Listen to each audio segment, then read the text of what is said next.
He's back. He is still very unwell, but he is back. Back, baby. Back, baby. Back, baby. Fuck yeah!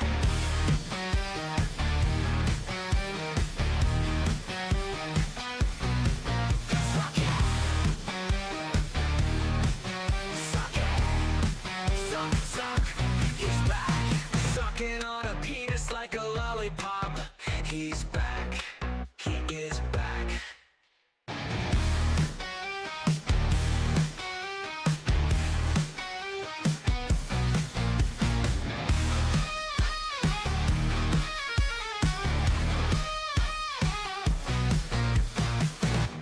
Sucking on a penis like a lollipop.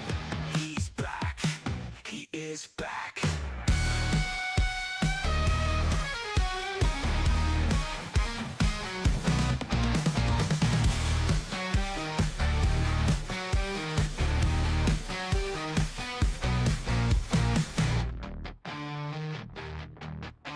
Suck it. Suck, suck. He's back.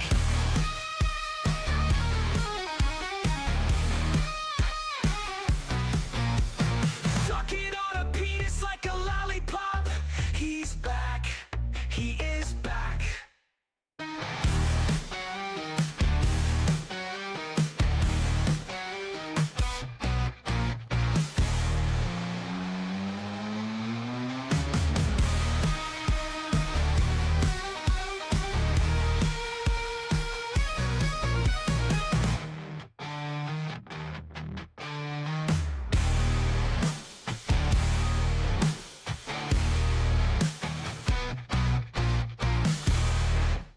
He's back. He is back. He's back. He's back. He's back. He is still very unwell, but he is back. Back, baby. Back, baby. But he's back. He is back.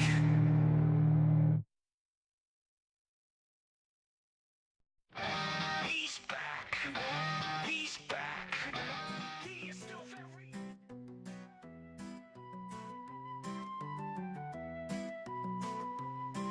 In the last little forest, untamed and left wild, there lives a small person, but he's not a child. A leader of men, a leader of more. He's listening, Gabe, he's ready for war. A powerful druid, but he cannot fly. He's in love with death, but he cannot die. His name it is Gary, and this is his story. His name it is Gary, revel in his glory. It's scary, but no more he can. It's scary, fuck yeah, Muad'Dib.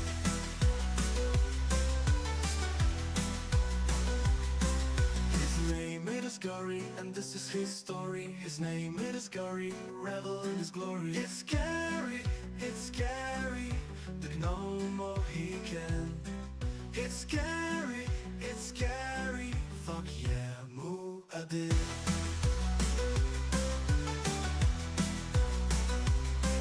His name it is Gary, and this is his story. His name it is Gary, revel in his glory. It's scary, but no more he can. It's scary, fuck yeah, Muad'Dib.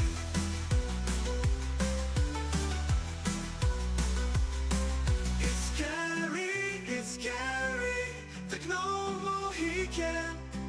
It's scary, fuck yeah, Muad'Dib.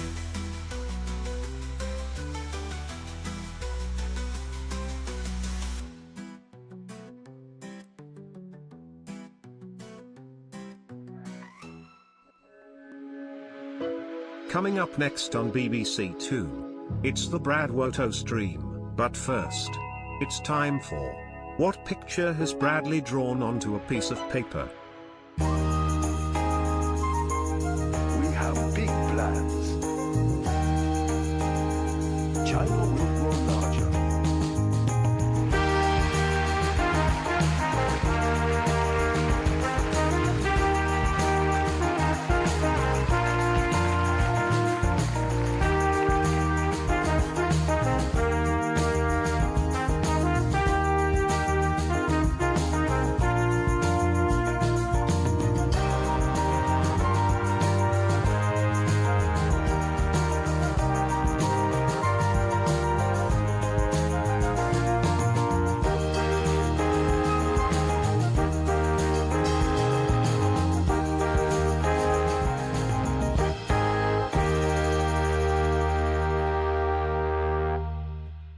knowledge.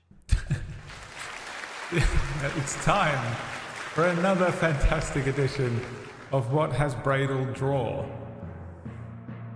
Let's see if you can guess what I drew today for you all. Does it have to be so far? What do you think I drew? An exhausted owing hitman, Nurse Joy, Sasuke, Resurrection of Christ, Resurrection by PPK, Pikachu. What was the last thing I drew? Does anyone remember? Was it a Psyduck? Because I drew a Psyduck and I can't remember if you ever saw it, but I disposed of it. Was it Team Rocket? I'll show you the Psyduck then. It's not a Psyduck. Renamon. Alright, that's it. No one's here. I haven't been here for a week, so I can't really blame you for not being here today. Can't really blame you.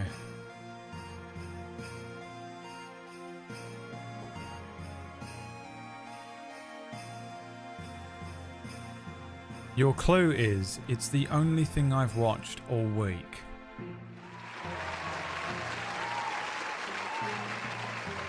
They're standing on buildable ground.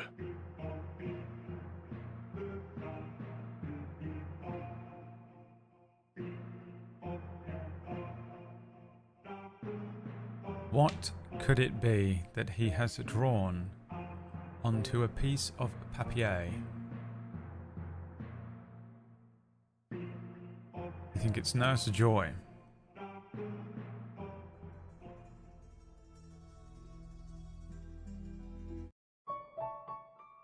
What is happening? Oh, it's because this is the playlist. Alright. I'm not with it today. Hi, everybody. Oliver. You're correct. And it was another great day of saving the bees. It was not the braid.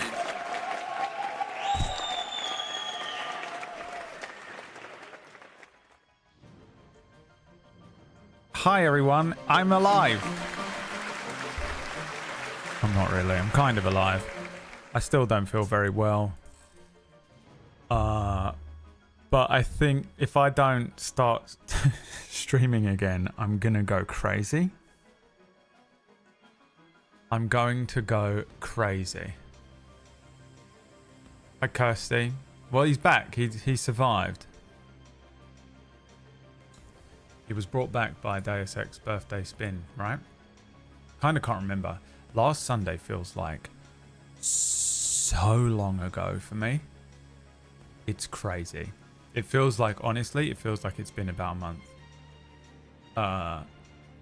Because I am just, it has been one hell of a week. Somehow Bradley returned. I lived, bitch. I'm not going to count those chickens just yet. I'm still feeling very unwell. Hi, Quark. Thank you for the 13-month resubscription. Also, everybody that sort of... There was a few people that subbed or donated during the week. Or like gifted subs. I feel like someone, Greg or Biz, I'm guessing, started an offline hype train in my channel at one point. Thank you very much for the get well messages this week and last week as well. I've been off for how long? 2 weeks? Kind of. It's a really long time that I've been... I don't know if I've had that much time off in a really long while. Maybe, honestly, ever since I went full time. I think this might be the longest time. I did stream last Sunday on my birthday, but that's it. Hi, Disby. I'm going to message you about something later on. By later on, I don't mean today, and hopefully that doesn't spike any anxiety in you or anything. It's nothing weird. I just want to inquire with you about something fun. As soon as it came out of my mouth, I realized what I did. We need to talk. Yeah, it's been a long week for me. I don't feel very well at all. Let me put on this other playlist for a second. Hold on. Been listening to reggae this week. We're going to play some D&D today. I'll probably talk about everything that's been wrong with me tomorrow. I'm going to stream tomorrow as well. Hopefully I should be back to streaming now. I might be starting a little bit later tomorrow, but I will be streaming. We'll get back on with Mass Effect 2 tomorrow. I still don't feel very well, and I'm still a little wobbly and a little shaky. I probably won't be able to stream for very long, and it might be that if I wake up and I don't feel good, then I can't stream. You know, I feel like I've got at least another week of feeling pretty significantly under the weather, and then after that, it should be tapering off properly. That is based on the fact that for the last 2 days I've felt okay. Okay means almost functioning. I wouldn't even say functioning, but compared to the last week, I feel much better. Yesterday my appetite came back. I ate a bunch of food yesterday. Last night was the first night I actually slept longer than 3 hours without sleeping pills. So I think I can take that as a sort of indication that I'm on the mend and I'm getting better. It has been horrible. I can't believe how bad mirtazapine withdrawal is. I haven't been through this kind of withdrawal since I was 23. It is insane. I massively underestimated it because I just thought it was going to be like all of the other times I've come off of antidepressants and stuff. But there's something in mirtazapine. It is different. That shit is built different. It doesn't give you brain fog like normal. I just thought it was going to be a week of like feeling kind of woozy and kind of brain foggy and strange. Ooh. Damn, son. It's full withdrawal. You go into a full withdrawal state. I've been in and out of the doctor all week. I've been doing so much like I've been doing so many different like routines and drugs, and I've been through so many like weird days here and horrible nights. It's been fucking mad. Yeah. Doddle Oddle, that's not the real Dodie, is it? My old friend Dodie. Dodie's a lovely person who I used to know a little bit. She's very oh, it actually is. Okay, there you go. I was like, no, it can't really be her. Hi. It's been a very long time since I have spoken to you or seen you. I hope you're doing all right. Just aside from everyone else, you know. Please compliment me more. Yeah, it caught me. So I haven't been here for 2 weeks because I can't believe how bad that was. I underestimated it so massively. And bear in mind that I've been tapering off of that medication since April. I did it all really, I did it correctly as well. I almost cut it early. I was going to just cut that thing cold turkey before I did my move. And I can't even imagine how bad that would have been. Because I've come off of so many other antidepressants before, citalopram and stuff like that. It just makes you feel really weird for a week. You know, it messes with you, but it's, oh my God, has this been horrendous? Like, I haven't felt this unwell in so long. So yeah, I've been in and out of the doctors. They've put me on all sorts of different drugs and things to like get me off this stuff. I've been on sleeping pills. I'm on propranolol, which I'm fucking allergic to. They put me on something that I'm allergic to, so I have this like anti-anxiety drug because it's just my anxiety's like going fucking completely haywire. But it's closing my lungs up. So I'm out of breath all day because my lungs are sealing over because I'm allergic to this stuff. But believe it or not, it's actually preferable to the horrendous anxiety that the withdrawals were giving me. But like I said, what I'll do is tomorrow I will go over that because today I just want to have fun and play D&D and just mess around. I feel like well enough, you know, like I know some of you are like, oh, he's pushing himself, he's gonna kill himself, or he's gonna try and, you know. But no, I've been away for, you know, apart from last weekend, I sort of took a couple of weeks off here. I literally couldn't stream. And today I'm gonna yeah, we're gonna do this. Tomorrow I'll sit and I'll go over the whole thing though, if you want. It might be a bit of a dreary story or something. Some of you might find it interesting though. But I'll tell you like what the whole process has been like for 2 weeks. And again, like I'm still in it. I still feel kind of crazy, and kind of unwell. But I feel much today and yesterday. I've felt a slightly marked up improvement, and it just, you know, when any small increment, when you feel really awful and that any small increment of improvement hits you, you feel brand new. That's me today. I feel like Superman compared. But I'm not going to push it. I'm not going to go crazy. But I didn't want to miss D&D Sundays because it's so fun. It's literally the only day I make any money. So I was like, I've got to be better by Sunday. Yeah, we can crack on with Mass Effect tomorrow and like proper get back into it. I think I can't remember a fucking thing. This has been the longest 2 weeks of my life. It feels like it's been months. I mean, literally every single day has been twice as long because I've only been getting like 3 or 4 hours sleep max. So I've just been like, every day has been so long and so boring. I haven't been able to do anything. I've just been sat on my sofa watching Critical Role and playing Teamfight Tactics on an iPad, just doing my brain in. Some of you might have caught me in and around playing PUBG when some of the others have been playing PUBG. I've been like psyching myself up to play a few hours of PUBG in the evenings just because I need to break up my day, even though like quite a few of the times I was sitting playing PUBG, I was like, ugh. I felt kind of unwell. But yeah, I haven't really been able to do anything. It's sucked. It has absolutely sucked. It's been 2 of the most boring, horrible weeks. The first week I felt really nauseous and very like physically sick. The second week was like mental health chaos. And here we are going into the 3rd week of it with, you know, I do feel a bit better, but I've still got a few things I've got to figure out. So, yeah, man. Whew. He's back. He's back. Barely alive. Literally climbing Mount Everest every day.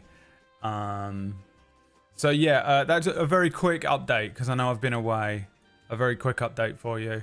To give you an idea of what's going on. I've been trying to keep you updated on Discord and all that kind of shit, but you know how it is when you're just rough. But hopefully, yeah, I should be well enough to just get back to streaming and shit tomorrow properly, like get back into the game. Well, today, I guess. In theory, I should be well enough to do Cura on Tuesday. I'm a bit like, I'm not, because it's on so late for me that I feel like I don't know if I'm going to be kind of like destroyed by like 11 p.m. or something. So I might see how it goes. I wish that show, if that show was on an hour earlier, I've been tempted to sort of see if it's worth running it at an hour earlier this week or something. But Wax said that if I change the schedule one more time, he's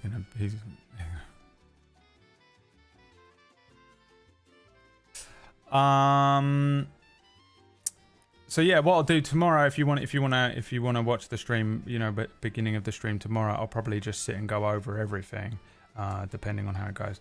Now, I've got a couple of things I've got to do tomorrow as well. So again, don't hold your breath. If I'm not here, then I'm just not feeling well enough to stream.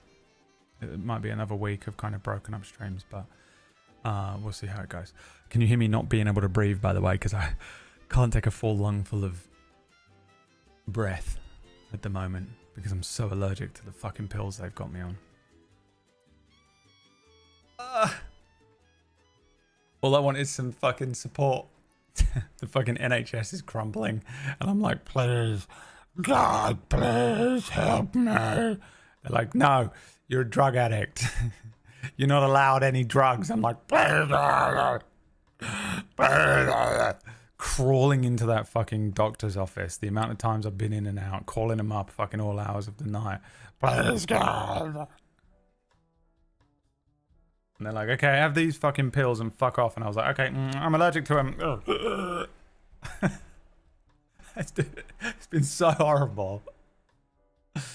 But like I've always said, man, if I can keep my anxiety down, I can handle it. If my anxiety is under control, I'll take a bullet. I'm like, oh fuck it, I don't care. You know, I can weather it, but man, my anxiety has been doing like loopy loos. All right, so yeah, that's where I'm at. Today we're just gonna play some D&D. It might not be the longest session of all time, but you know, we're gonna, you know. Whack, thanks for the sub. Slasher Ratch came in. My boy, Ratch gave me these sounds. China has been generous. And it was another great day of saving the bees. I watched one of those yesterday where she saved the bee, and she's like going, oh, and I found all these bees, and these bees there were loads and loads of bees in the box, and I found these bees, and then I realized that the bees didn't have a queen, so I gave them one. And she just pulls a queen out of the top pocket of her. She has like a pocket on her shirt, and she just pulls a queen bee out and just puts it in and gives them a queen. What? First of all, why do you have a queen bee in your top pocket? I wonder if I can find it. Surprise queen, motherfucker. Don't use too much energy, Bradley. Don't use too much energy.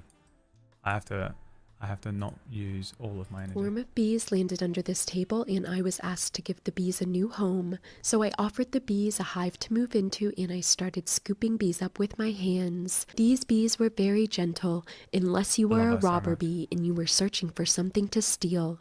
Bees from stronger colonies will sometimes try to steal resources from weaker ones, but this robber bee found herself in a bee battle against a guard bee, and she wouldn't be trying to steal again. So I went back to scooping up bees and putting them into the new hive. But after I had scooped a lot of bees and searched through the entire colony, I realized that this was an unusual case of a queenless swarm. This colony would not survive without a queen, but luckily I had an extra one on me. So I gave the queen to the colony, and I gave the bees some smoke, and pretty soon the entire colony was rushing to join their queen. So I waited for the bees to move into the new hive, then I took the bees home, and it was another great day of saving the bees. A swarm. Why do you have a bee in your top pocket? A queen bee, just as a casual queen bee in the top pocket. What the fuck? No, Rat, you mustn't. So random. It's unbelievable. Okay. We see what Gary's up to. I think it's time. We're gonna do just a little game of D&D today. And it's another great day of saving Gary.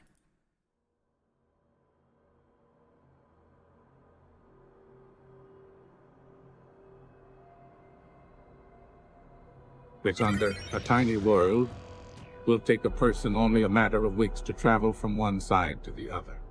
Once a lush, verdant planet, Rixonder's rain had stopped falling. What had stopped it? And how? Was this something to do with the warring empires? Was it a new unknown threat? Or perhaps it was the new major tech and steam-powered technology from the Hutchtan matriarchy or Kosus Reinti. Long ago, the world was treated as an experiment by the gods. They were trying to discover the most powerful species they could make. Just a fun game for them became our world as we know it, in the finals of the Kraven trials. Humans faced off against Noms. The humans won. In a final test, the gods pitted the humans against the dragons. The dragons tore the world apart, destroying any semblance of society. Now, after 1,000 years, the Mans have rebuilt. Two great kingdoms, constantly at war. And between them, the last forest. The only place of green in our dying world. And inside that forest, the last Nom. My name is Gary, and this is my story. Gary.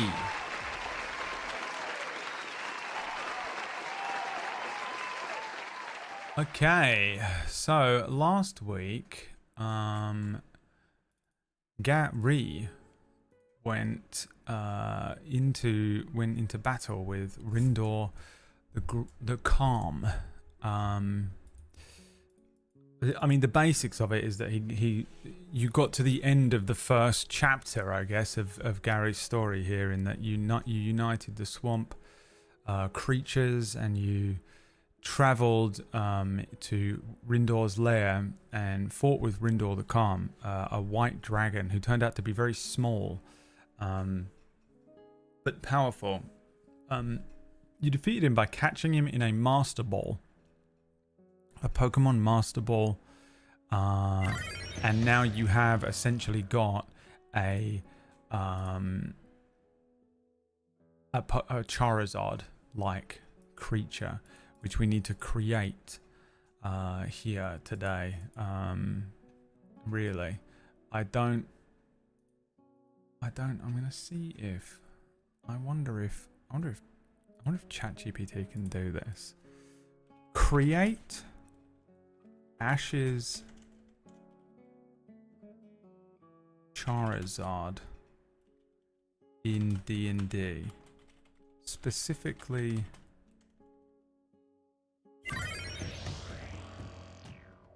a table. Let's do a D6 table of disposition for how the Charizard reacts when it is summoned. Let's see if ChatGPT can do something as complex and weird as that. Kyrie, thank you so much. Nyanal, thank you so much. You guys have a wheel spin. You after defeating Rindor the Calm, you sort of freed all of your NPCs. Seg is obviously going to come with you, and you guys decided to leave. And then you ended the session on a wheel spin of hi Biz, by the way, a wheel spin of and you got an encounter, I think, right? We're going to start today's stream with a wheel spin because you've hit 10 already. Every 10 subs, every 10 gift subs, we spin this wheel and a random effect will happen. Before I forget it, you get an item. All right, let's roll. Exclamation point, roll D20 in the chat. We'll roll a D20 for you. And you will get a random item immediately. Let's just do that now before, because I will forget, won't I? Let's see what you get off of this random table. I've got several D20 tables. I just pick them at random. I'll take the first number today because this is the first time you've rolled. An 11. In Gary's pocket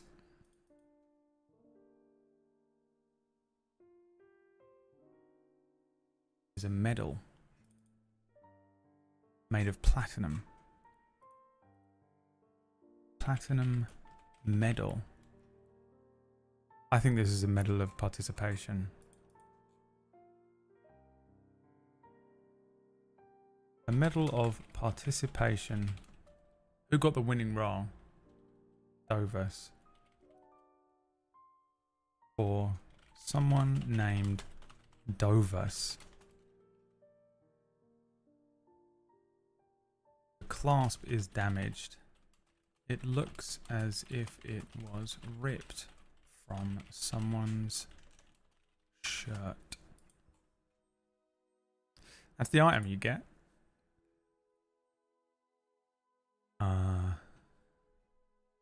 Yeah, Gary then decided that you'd freed the swamp. It was time to potentially leave the swamp finally and go into the world and go west. Gary's task, of course, at the moment is to head west and head to the Hutchton Matriarchy and destroy the Magitech factories that are there. That is his main quest. And you've completed your first side quest. Well, there was something else that we needed to do before we begin, but I've forgotten it. Oh, the Charizard table. Okay, so a D6 here has granted the following effects. Let me whip this up on here. Can you see this? That'll do. I think actually if I do... Yeah. I knew I figured this shit out. Oh, God. Prepare your ears.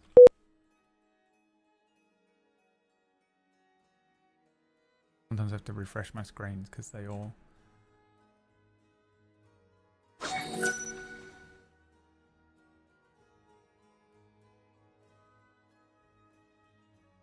Have a look. Charizard. Oh, Christ. That's fucking horrible. Why is it formatted it like that? Charizard's disposition table. Who's this? Anonymous gifted 5 gift subs. And this is on a 1.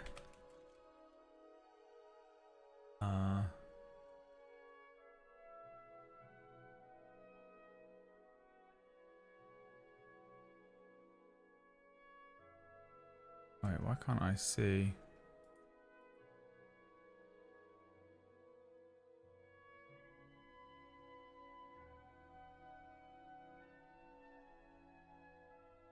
This has not copied it correctly. Hold on. Oh, it's... So this is apathetic.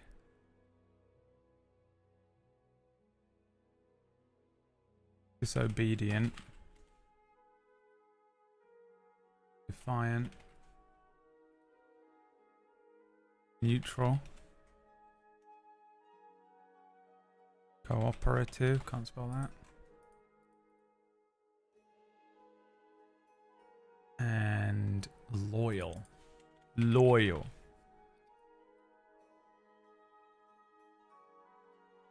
So when you summon out Rindor, we're going to roll a d6.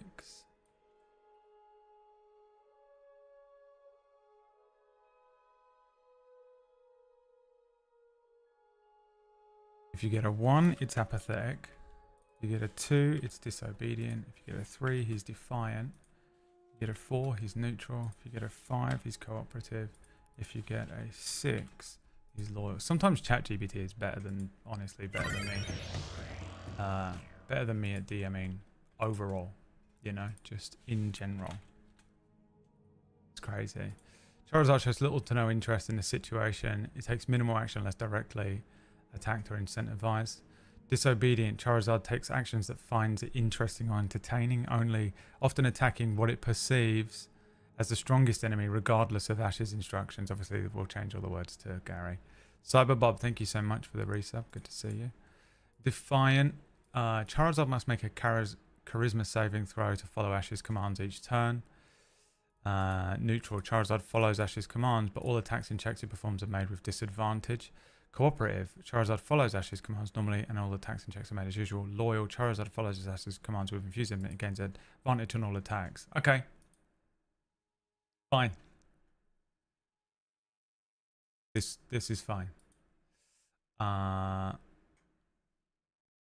Yeah. Hold on. Oh, wrong button.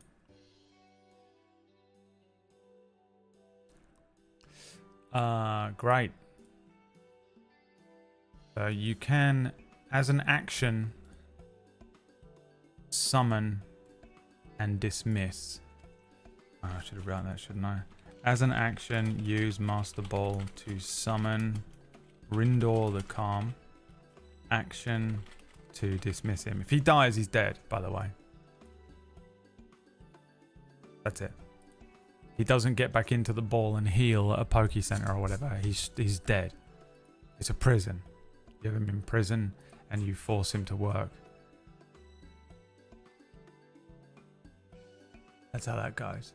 Now, you did have +2 to your strength and you had +2 to your charisma, which I changed just before the stream began. Back down to a 7 and a 9. You managed to get a scimitar. Frostbrand scimitar, a potion of fire, 2 potions of fire breath, gold vestments, a scroll of unseen servant as well last week. Got lots of birthday presents. Because there were lots of special effects. Not SFX, but SFX, but special effects from the wheel spins last week. And that's where we ended. Now, was it an encounter or a boss battle that you got? Doesn't matter. The same thing happens. Just as you guys are just as Gary is ready to prepare, him and Seg look around them. They're about to leave the swamp. It's finally time to leave the swamp. They pack their satchels up, and Gary's got his satchel of holding, and Seg packs his weapons up. And Gary says, right, I think it's time to go west. Or at least get back into the forest and out of the stinking swamp. Seg says to Gary, yeah, alright, let's go then, shall we? And then there is a chill that descends on the area. A cold that starts to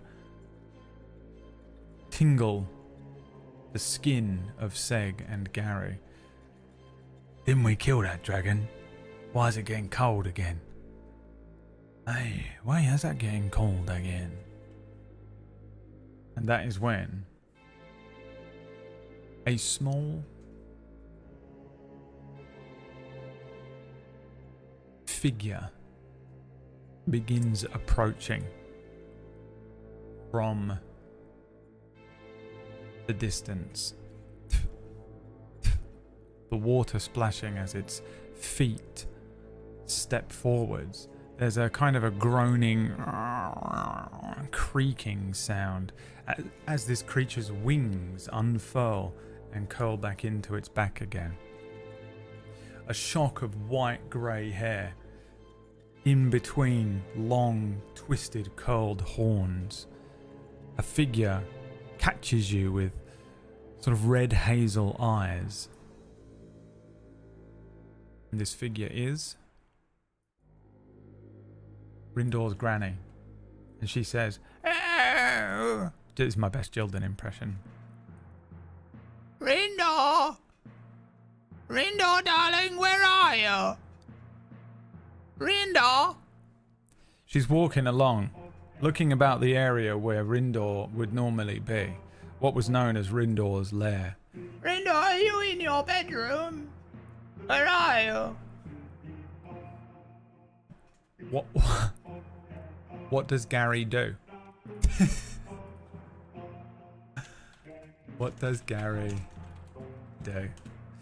Now, the way we play D&D on a Sunday, if you've never been here before, is that you all suggest options. We take, somewhere around 8 options, and then everyone can vote on what to do next. Quickly go west. Sorry, he just left. Throw an Ultra Ball. Summon Rindor, just because people don't understand how to fill in context for themselves. I'm here, Mommy. This is Granny. Pretend to be Rindor.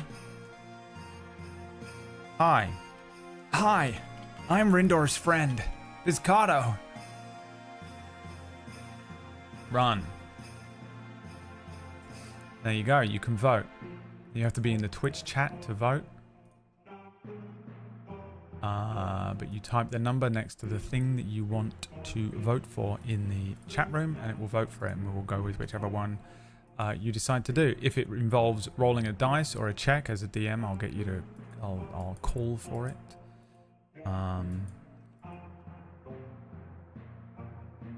But at this point, we just see what Gary does next. What does Gary do next? The choice is yours, and I'm very sorry, I don't feel very well today, so I don't know if I'm barely conscious. But I love doing this on Sundays, it's so fun. And I appreciate you all coming out and watching it. And I know I've been away for 2 weeks. choice is yours. What does Gary do? Gary is the protagonist of our show. Again, if you've never been here before, we're playing D&D, but you are Gary. Gary is a druid gnome from the last forest in a world that has gone dry. It's dried up. The rains have stopped falling here in Rexendar. And there is one small area that's still a forest. The rest of the world is basically a desert. We completely randomized everything. At the beginning of this, in the first session that we ran of this D&D game, we randomized everything. We completely procedurally generated the entire world and story and character and everything. And then we started going. Alongside that, I've been using ChatGPT and Suno to make a Midjourney and stuff. So this has been partially DM'd by a fucking AI. So it's not quite up to the standard and quality of my original story writing adventures and creations for Table Story, but it's somewhere in there. It's partially mine and partially the cold, dead storytelling of a computer. Hazel, thank you for the 33-monther. How are you doing? Sorry he just left, is what you're going to say to Rindor's granny here. She says, Rindor, where are you? Her eyes adjusting her large spectacles to catch Seg and Gary. Gary says, sorry, he just left. I'm going to need you to make me a deception check, please, chat. So how this works is you roll dice to determine how well you're able to deceive her. You can roll dice by typing !roll d20 in the Twitch chat room there, and it will start rolling dice. We're going to take the second roll because the bot doesn't know how to filter the old, like when we're doing a new roll thing here. So the first roll there being a 3, we're going to take the second roll. Gary has a -1 to deception. His charisma score is -1. So whatever you roll, we're going to take -1 off of that. And if you can roll high enough, you might just deceive her. If not, she might, well, we'll see how it goes. That's how this works. Thank you, Digital Dam, for the 44-monther. Me old pal. I'm finally getting a haircut this week. Walk in there with suffering from withdrawal syndrome. Barton has rolled a 17. -1 is a 16. I think that'll do it. She says, oh, where did he go then? He doesn't usually leave. He has minions. Where has Rindor gone? She asks you where Rindor has gone, but first we're going to spin the wheel. We spin the wheel. It's the only way I make money on this stream at this point, is spinning this fucking wheel. What did you get? Wild Magic Surge. I have a D10,000 table for Wild Magic here. Which means are completely random. When we created this world, there is a sort of wild magic effect in the world that was randomly generated when we did it. So we roll a D10,000. 1D10,000. 1,832 is the effect that is going to happen right now. 1,000. Wish I could control F in this PDF, but I can't.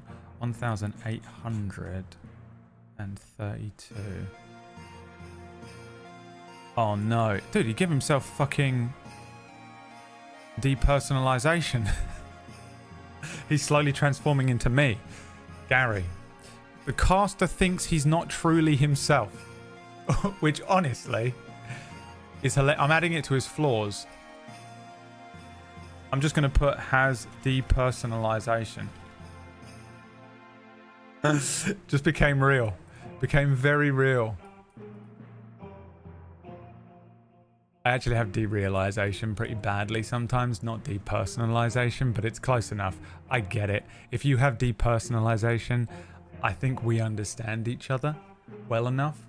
People who with derealization, we understand each other fully. And I mean real derealization. I don't mean like you're slightly dissociated. I mean when you're like fucking completely out of it and you're in the fucking matrix. It is fucking weird when it hits hard. Okay, Gary now has depersonalization from Wild Magic. That's hilarious.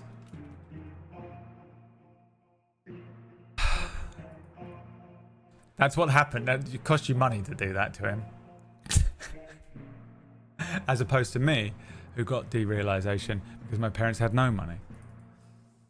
Okay, so now we see what Gary says. She says, where did he go? What does Gary say back? Where's he gone?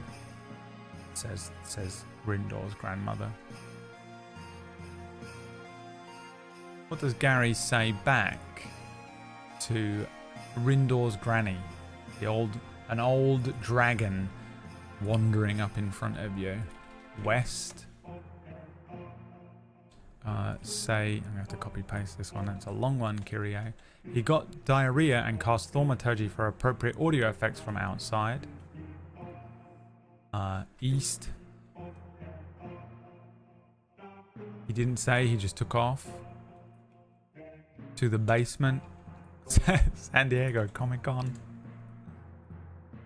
To go get milk. He wanted to check out the furry convention. That's the same as number 6. Alright, no more? That'll do. Fine. Choice is yours. You may vote on what Gary says back to Rindor's granny standing in front of you, peering at you through these large spectacles as she scrutinizes what you say here. As you repeatedly lie to an old woman, but also potentially an ancient white dragon. So bear that in mind. It's a very lovely day outside today. Grim. Me and Liam went on a little walk, a little mental health walk, and it started raining on us on the way back. It was really nice. We really loved it. Give you a minute on each vote. Say he got diarrhea and cast thaumaturgy for appropriate audio effects from outside. Is what you've decided to do here. Where did he go? Says Rindor's granny. Oh, he got... Wait, what was it saying? He got diarrhea. I think he got diarrhea. Aye, that's right. What is the spell? The thaumaturgy. What do you need to do here? Just verbal components. So I think, yeah, Gary just says abracadabra. And from behind, from somewhere beyond in the swamp, you hear the sounds of diarrhea. The incredibly appropriately, the pitch perfect sounds of diarrhea. From me there. I think we need another deception check, but I'm going to give you advantage on this check because of the thaumaturgy. So start rolling dice. We're going to take the second and third dice rolls, and we take the higher of those two. So start rolling with an exclamation point. Roll D20 in the chat. Exclamation point, roll D20. So not that 15, we take the next two, the higher of the next two rolls from everybody in chat. What the dice bot does is it takes, I think, 15 or 16 rolls and it picks one at random to give everyone a chance to be able to play.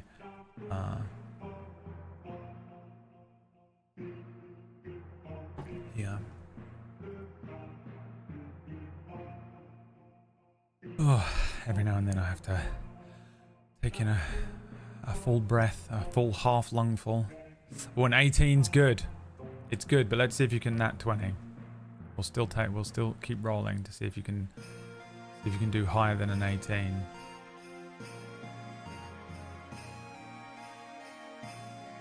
Keep on rolling, baby. You know what time it is. Deception time. A 16. So an 18 minus 1 a 17. Honestly, I think Rindor's granny says, Oh, no. I shall have to go and give him some Alka-Seltzer. Rindor, honey, Rindor. she wanders off into the direction of where the sounds of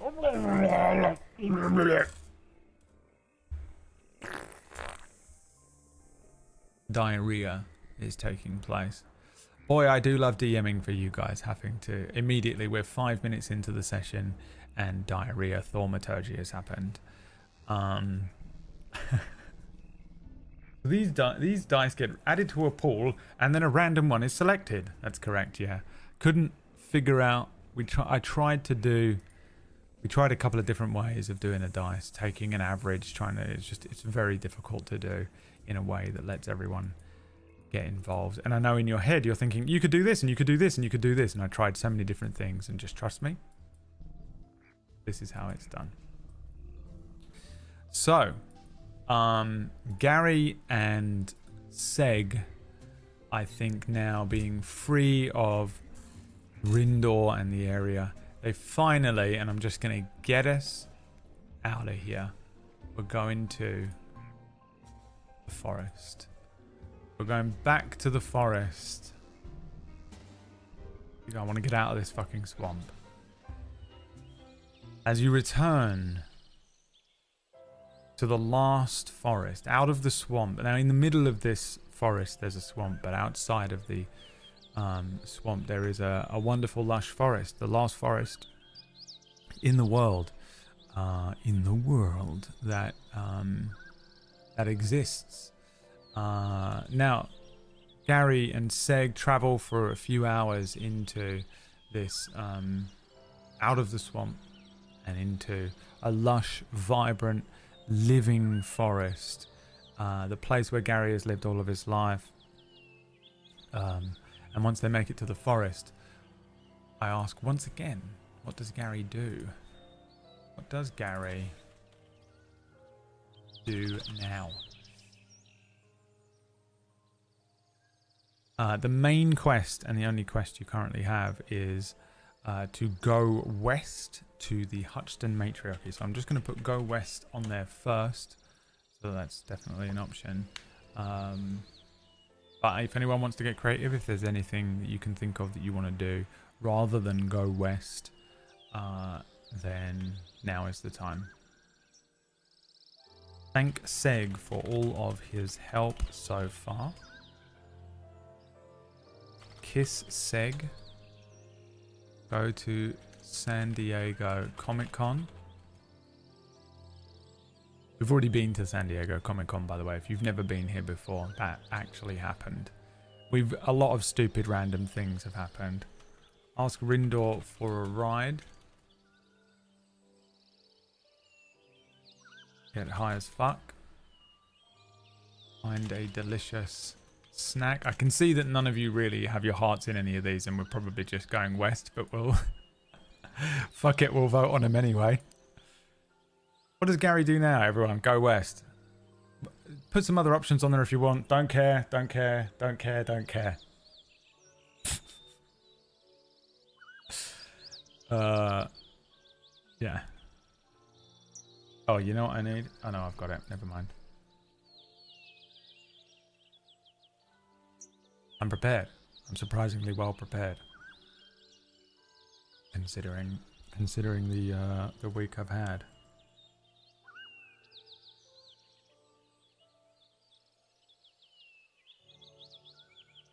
Let's go. Oh, pretty close actually. Pretty close here. Some of you obese people in the chat room. Oh, you'll find a delicious snack. A succulent D&D meal. A succulent D&D meal. Go west is the option. Okay. Alright, let's do it. Let's finally do it. We're going to do one survival check for Gary. +3 to his survival check. He has to roll high enough. He has to beat a 10. I'm going to say it's a simple 10 DC. Exclamation point roll d20 in the chat. We take the second roll. for the survival check. If he's successful, he will head in a westerly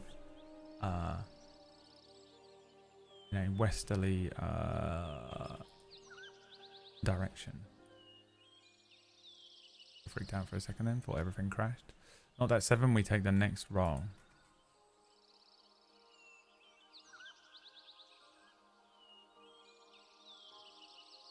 To see if you are successful in heading into the west.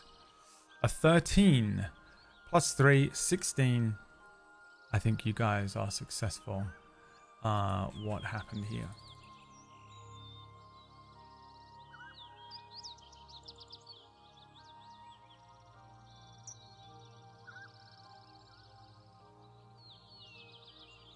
Computer crashing.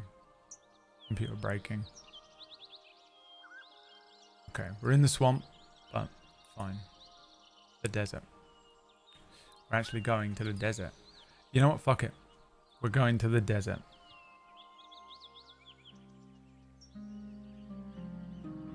Here it is.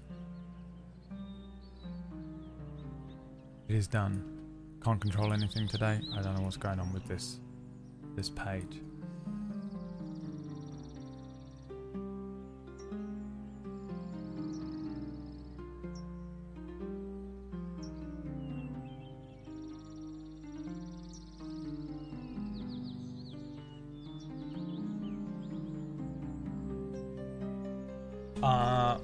Seg and Gary start navigating their way through the forest, heading west.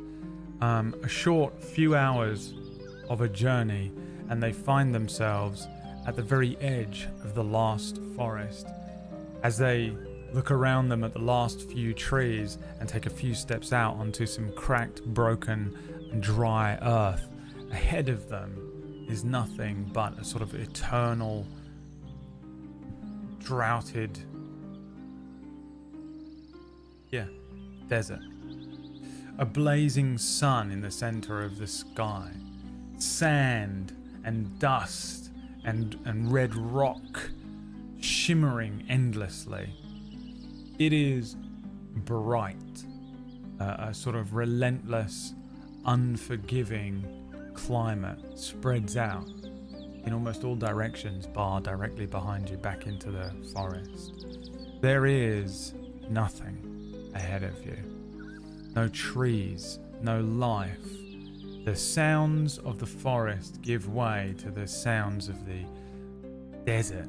A wind and a sort of a hopelessness passes across Gary and Seg's skin as they stand looking out at this sort of moistureless, broken landscape in a world where the rain has stopped falling and there is nothing. A horrible wall of heat stands at the edge of this forest as well, this kind of arid dryness that almost threatens to choke you. There is nothing.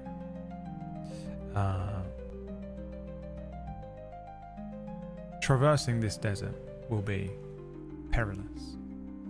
It will take physical resilience, mental strength, and exceptional endurance.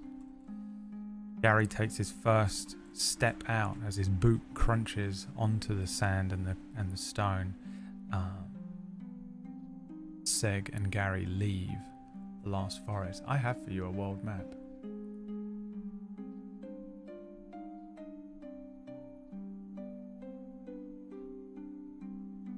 Because we're going to procedurally generate the world around us. Far to the east is the Ko Suzerainty. The two cities of this world are pretty much exclusively home to humans, I think, is the rule, right? The humans won and overtook this blighted place. Between the Ko Suzerainty and the Hutchton Matriarchy, where they build Magitech, that has been sucking up the life of the planet. Very Midgar, Final Fantasy-esque. There is the last forest between these two places. And Gary, at the very western edge, takes his steps out into the world with Seg. And this party of two begins to travel. You guys have to now navigate your way across this desert. The first rule of navigation is identifying signs of direction, looking for plants, animals, geographical features. I'm going to need a nature check so that Gary can understand and get his bearings of the land around him and begin to even vaguely understand his surroundings and progress across this blighted landscape. This is a DC 15 nature check. Gary has a +4 to his nature checks. So let's see what you get. We take the second roll, not the 18 unfortunately from joint gifts, but the next one. The very next one. You head out into this desert.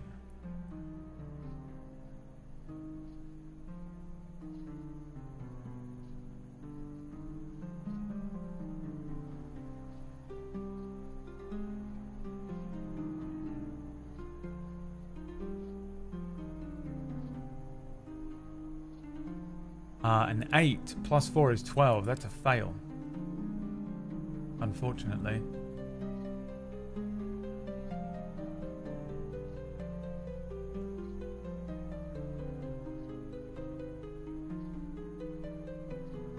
You get one fail on the fail table.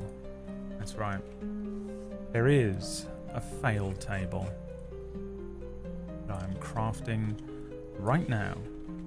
Fails, successes, 1 fail on your fail table. Oh no, I know what I was going to do actually. You know what? We're going to roll a d12. Every time you fail, you roll a d12. 1 d12.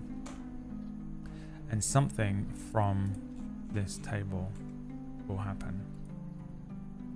Blown away. Equipment is lost in the sandstorm. Uh-oh. Let's see. Now, something will be lost. Will it be the druidic focus? 1, 2, 3, 4, 5, 6, 7, 8, 9, 10, 11, 12, 13, 14, 15, 16, 17, 18, 19, 20, 21, 22, 23, 24, 25, 26, 27, 28, 29. I think I missed one. 30, 31, 32, 33, 34, 35, 36, 37, 38. So it's going to be a D38. I can't actually speak that much without having to breathe because I can't currently breathe. 1D38. And then a wheel spin. 10, the first thing to be lost. 1, 2, 3, 4, 5, 6, 7, 8, 9, 10. He's lost his shovel. As these winds pick up, Seg turns to Gary.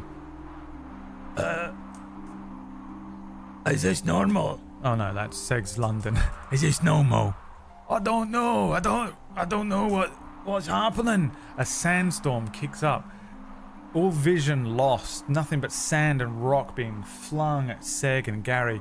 They cover their eyes and try and move through it. Seg with very little. He doesn't wear any clothing really. Just kind of just being annihilated by this sandstorm.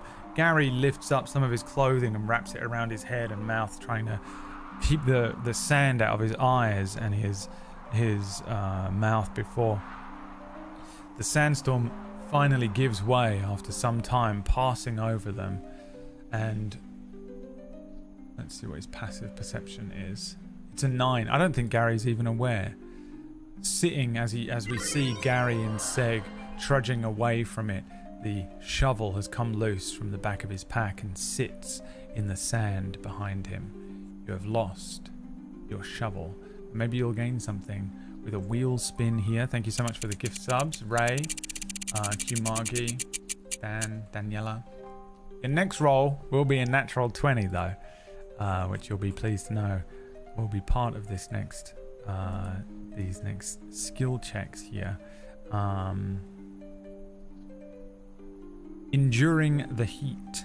It's time to attempt to withstand the extreme heat of the desert. This is going to be a constitution saving throw, simply to resist heat exhaustion. This is a good one to have a natural 20 on. This will be a natural 20, but I always like to roll a d20 as well, just to see what you would have got.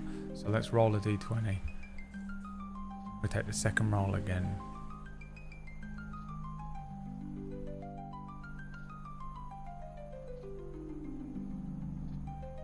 Gary and Seg trudging their way across this desert landscape.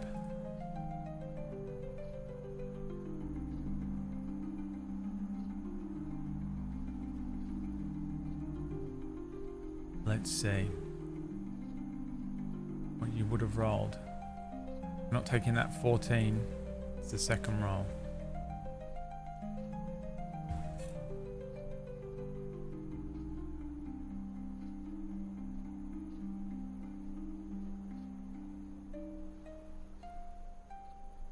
Let's see what you would have rolled.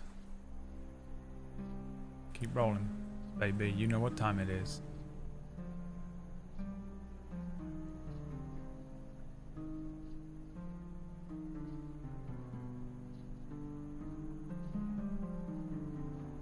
A 2. You get a natural 20, however. While it is hot and the heat is unrelenting, Gary finds himself luckily quite naturally resistant to it, struggling against the heat, but not so much so that it is going to cause him any level of exhaustion. Gary struggles on. It is now time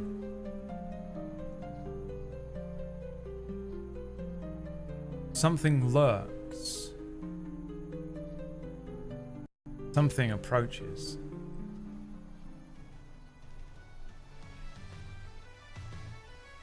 A creature comes running up, snarling and growling. A lizard.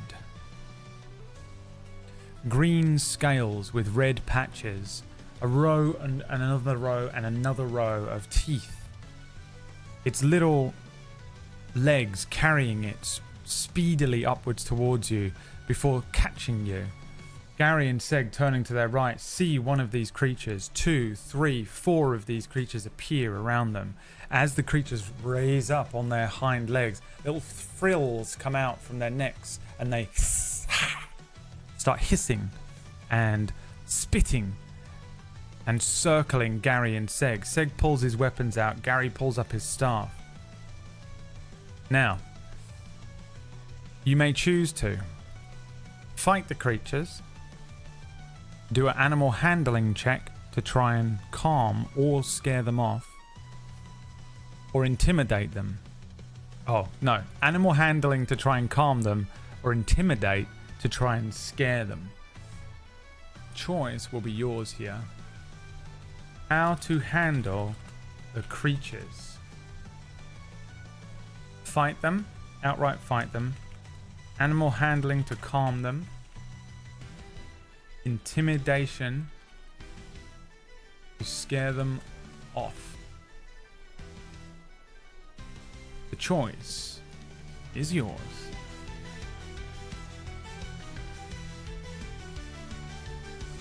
And it is time for me to take another painkiller. It's not looking too good, is it? No. Every few hours I have to take.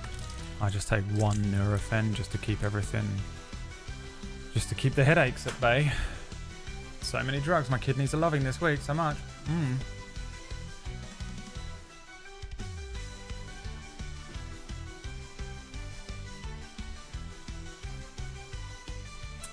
Animal handling to attempt to calm them is what you've gone for here.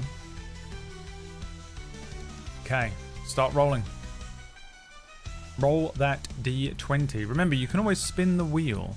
Every 10 gift subs, we spin the wheel here, and there are varying things, effects that could happen on that wheel. It might be negative. You might get a natural 1. You might force an encounter, or it might be positive. You might get a natural 20. You might get a full heal. You might get a potion or advantage or something like that. You can always potentially there's a Deus Ex Machina on there that would give you whatever outcome you want, really. But for now, we're rolling to determine. Is that it there? The 3? You have what? +3 to animal handling here. Insta raids, thank you for the 5 gift subs, my friend. 3 more and we'll spin the wheel.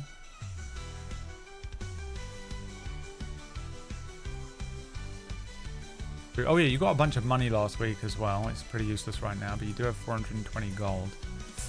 3 plus 4 is a 7. That is another failure. As these creatures swarm and attack, I'm going to roll a d12 because you incur another failure on this table here. A 7. Thirst. Extra water consumption needed. You will need to drink all of your water stores. However, these creatures are going to attack you right now. I don't have a desert. So let's make one. Desert encounter.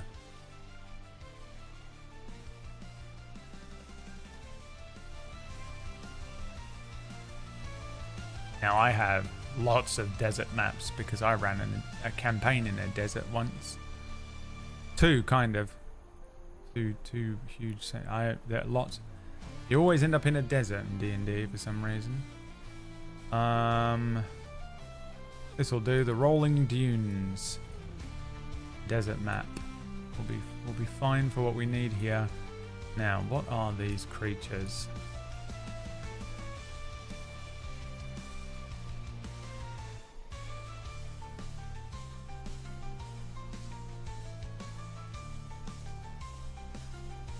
Some sort of dinosaur, maybe.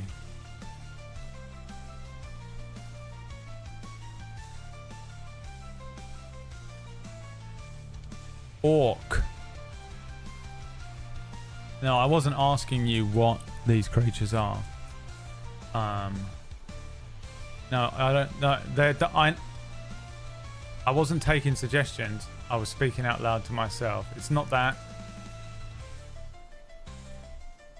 It's not that.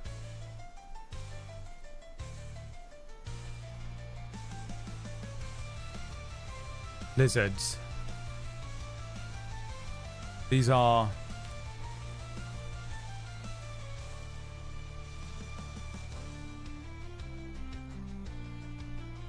I am not intelligent.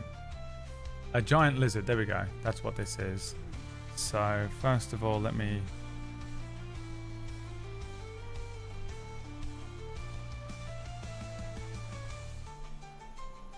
What level is Gary? 3.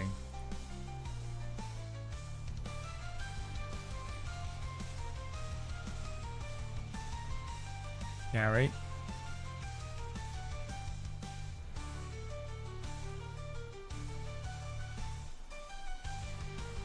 Seg.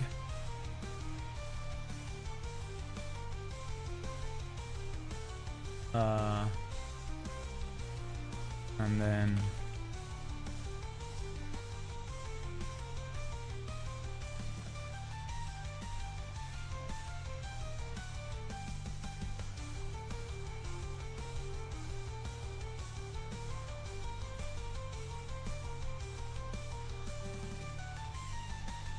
I think I said 4, but you'll probably die.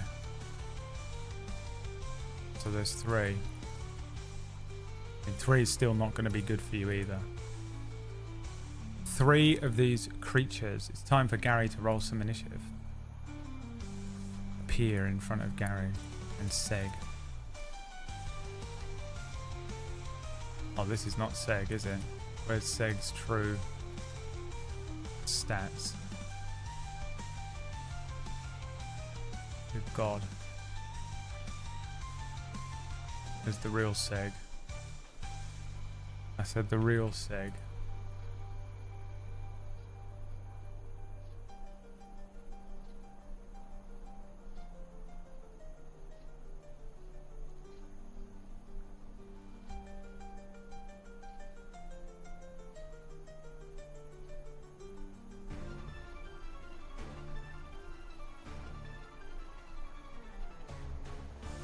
For initiative of 3. Is that what you just rolled? Is that the winning roll there? One of the mods tell me.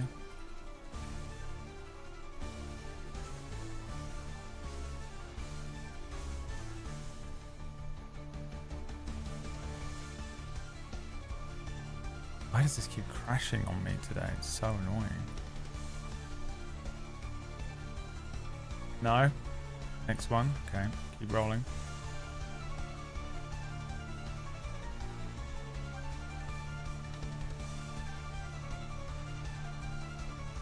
I'm gonna roll for the lizards here.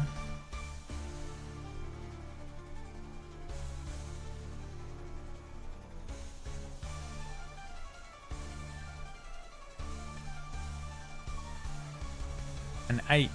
Okay, an 8 plus 1 for Gary. Oh, we've still got all of these, bugger. That turn. That turn. That turn. Gary gets a 9. The lizards are going on a 13. Seg goes on a 9 as well. He gets a 15 to his initiative. He goes first. Okay, so the lizards will actually go first here in this combat encounter as they attack suddenly, rushing Seg, rushing Gary. These creatures come rushing at you, and they are going to attempt to bite Seg with a natural 20 to open up on Seg. Seg is instantly going to take 7 piercing damage as he pulls out a blade. This creature rushing forward on its hind legs. Seg brings his blade up, but the creature ducks down and bites his leg. Ah, you bastard! Seg brings his blades up as if to strike the creature. The two, before Gary can even react, he turns around and 2 of them are now flanking him, one on either side. One attempts to bite Gary on a 10 is going to be a miss. Gary's AC is a 14. And then the second will attempt to bite with a 22. That's going to hit Gary. And that one is going to deal 13 damage. Gary turns around and one of them rips a chunk of flesh off of Gary's midsection. Gary is on 3 HP. Seg is on 6 HP. It is Seg's turn. Seg has pack tactics here. I think the only thing he can do really is pull out his longsword and attempt to strike them. He has pack tactics, so he has a 16 there to hit. No, he doesn't have pack tactics, right? He needs to beware. Yeah, he doesn't have it. It's an 11. It's a miss. The sword flying over the top of this lizard as he looks down as it's biting on his leg. It's time to spin the wheel. A Deus Ex Machina maybe being the only way to get out of this one. You guys did not do a long rest.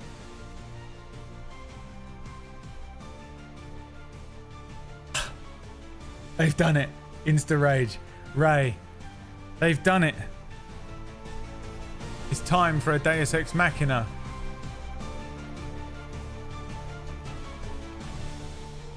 What do you want to happen?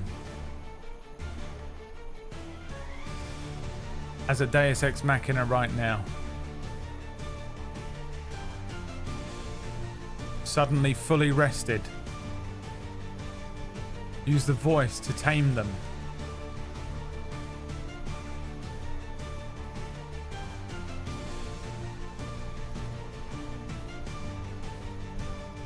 quicksand creatures.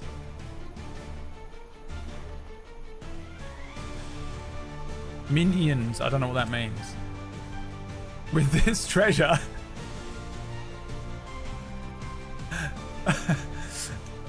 With this treasure meme makes me laugh so much. I summon death. A sandworm controlled by the chosen one, Gary Apires. Teleport to a random spot. Alright, I'm just going to put in there, lizards fucking explode. Gain 1 C4.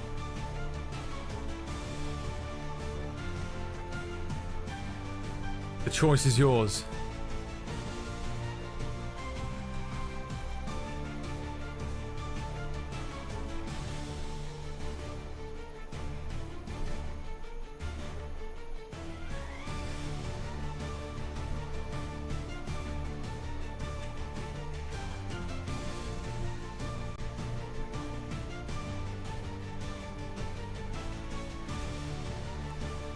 The choice is yours. A Deus Ex Machina will happen.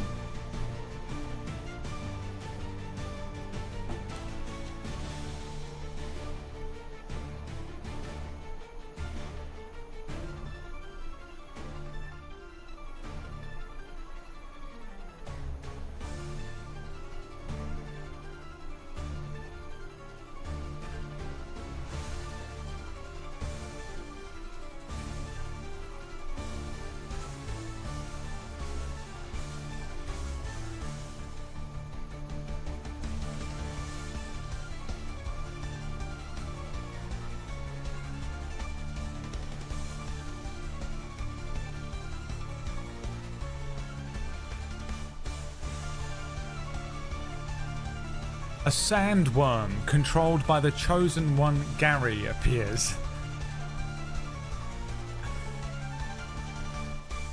Sure. Full Muad'Dib. Suddenly the ground starts vibrating. You see the lizards turn and look around. The sand is being torn up and heading in your direction. Gary feels a strange kinship with this approaching creature, and he says, "Seg, you've got to trust me, alright?" He pulls out his rope and just starts spinning it like a lasso as these lizards are snapping and biting at them. Gary says, "On 3, jump." 3. The two of them jump into the air and the sand lifts upwards. An enormous maw opens up. The 3 lizards are swallowed. Gary, throwing the rope down, hooks it onto one of these sort of plates of this giant sandworm. Landing, he grabs Seg, one hand holding Seg's, one hand holding onto this rope. The two of them are now worm riding across the desert. Let's see where you end up. I want the world map, please. I want the world map. We can worm ride you in a random direction. Let's go. So how many points are there? There's 8, isn't there? With 1 being north. We'll see where you guys end up. So 1 being north, 2 being northeast, 3 being east. This sandworm takes you east. We'll go southeast because otherwise you have to go back into the forest. I'm going to take you all the way over here. But what is there? What will you find? ChatGPT, please generate me a table of locations that can be found in a D&D fantasy desert.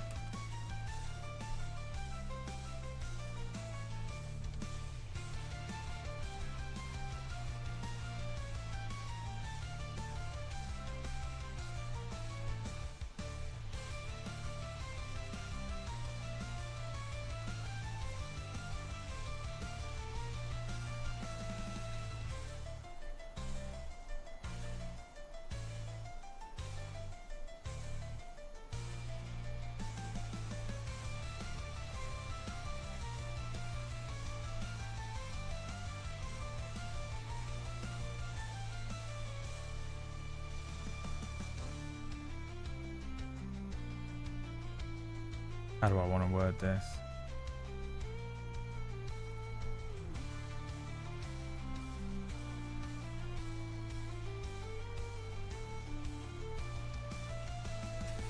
Generate a D20 table of locations. Start rolling. Start rolling.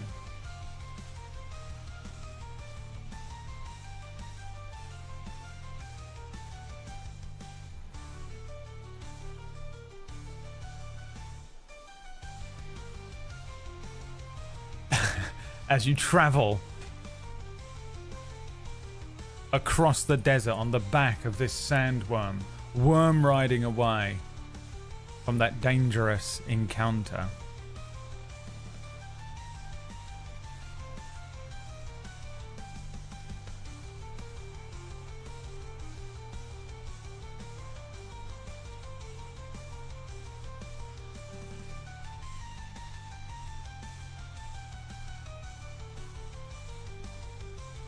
I see an 11. I see a 19.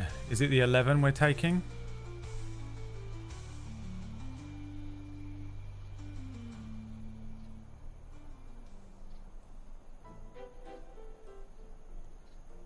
Eventually, the sandworm comes to a stop.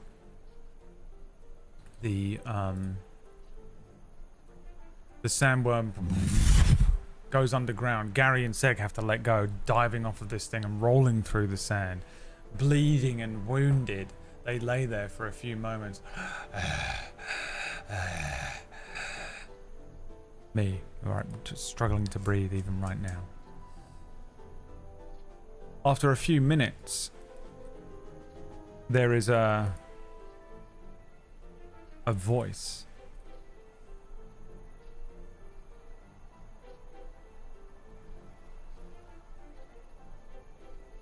That they hear.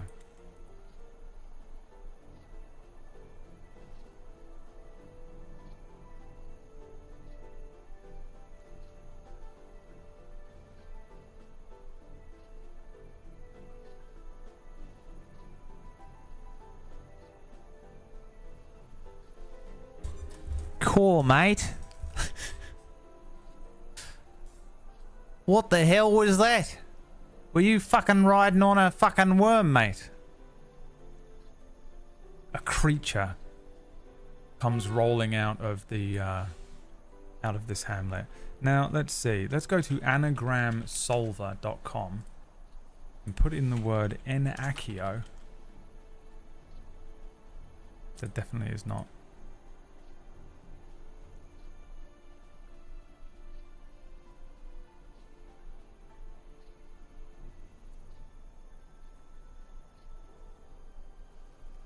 This is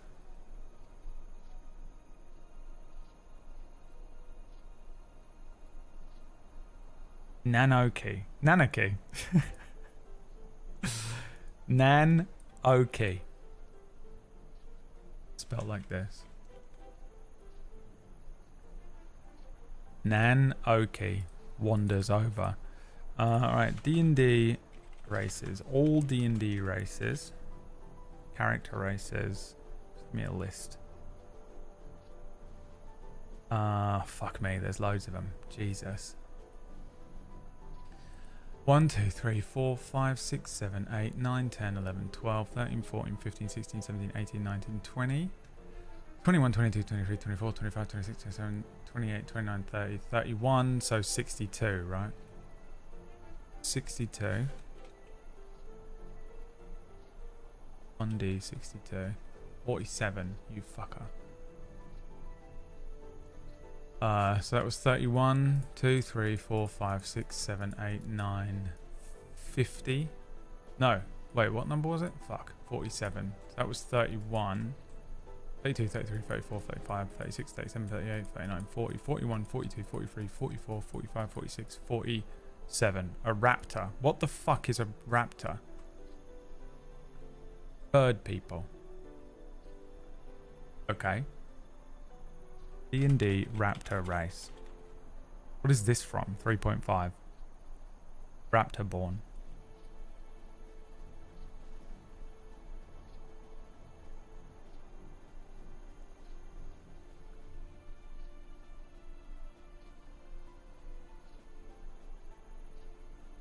I mean, this is what he says, isn't it?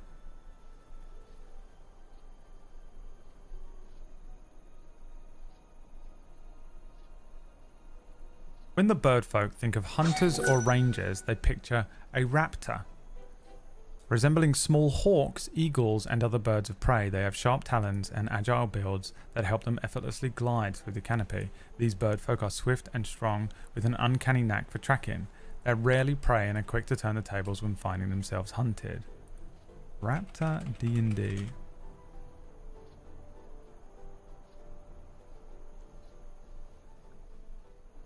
Race. It's an emu, isn't it?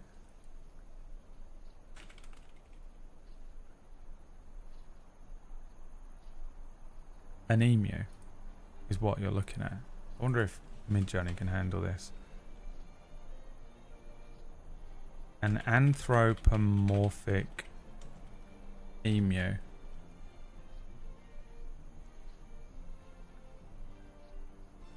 Is that how you spell anthropomorphic? Fucking what a word to have to write.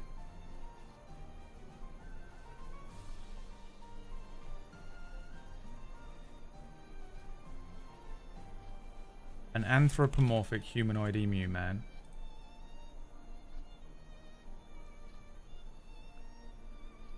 Is what wanders over to you.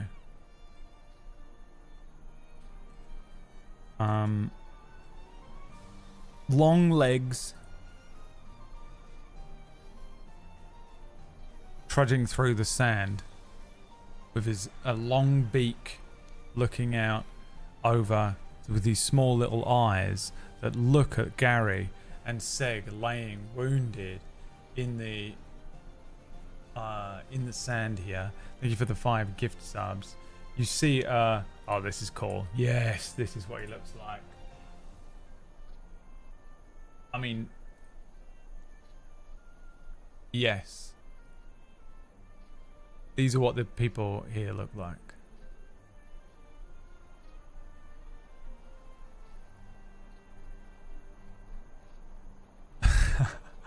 It's so good.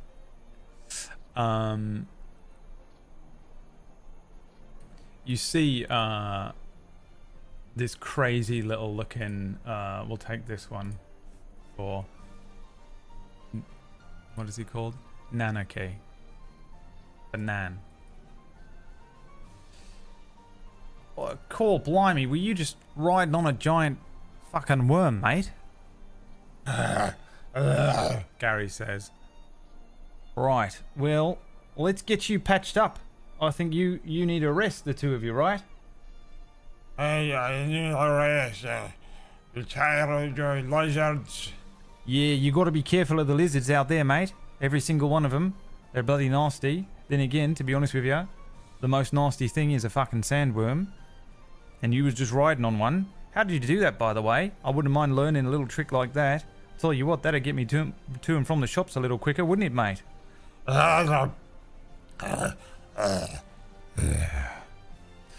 Gary passes out. Seg passes out. When they come to,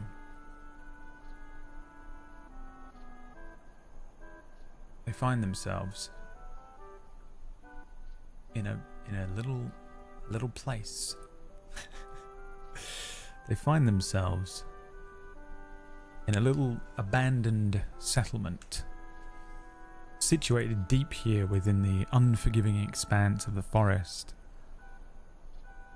This place has fallen into complete disrepair and decay. A handful of inhabitants wandering about this place, these bird folk with their long necks, long legs, and these strange brightly coloured clothes that sort of sit over their arms and feathered arms and bodies, moving about, sitting in a sort of little abandoned shack with lots of. The room is adorned with feathers and it just almost as if they built this little wooden shack, and on the inside, in each of the crooks, they've poked feathers constantly in and out of this place, giving it slightly less of a broken-looking home, but a far more chaotic-looking style. The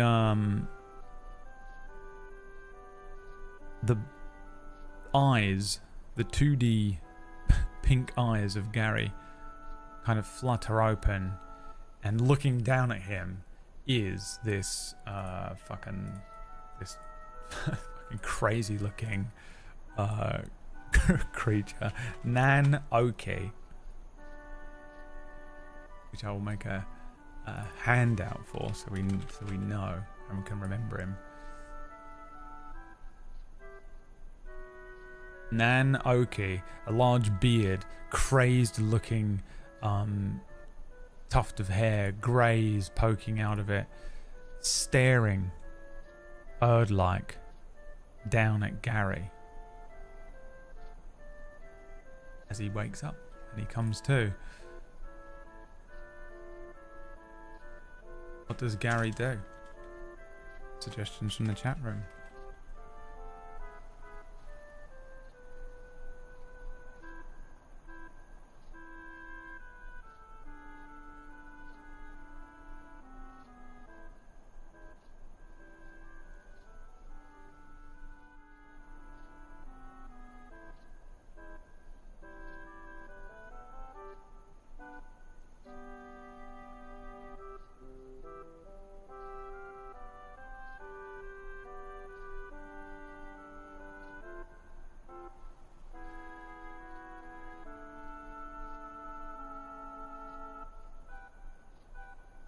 Let's take some suggestions.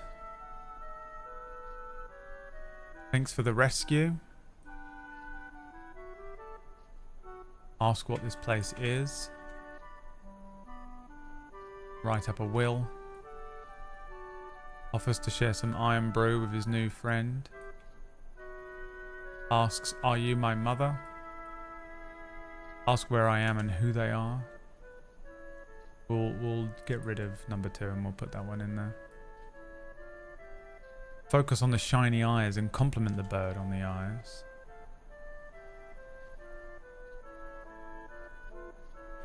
Ask them to lead you west.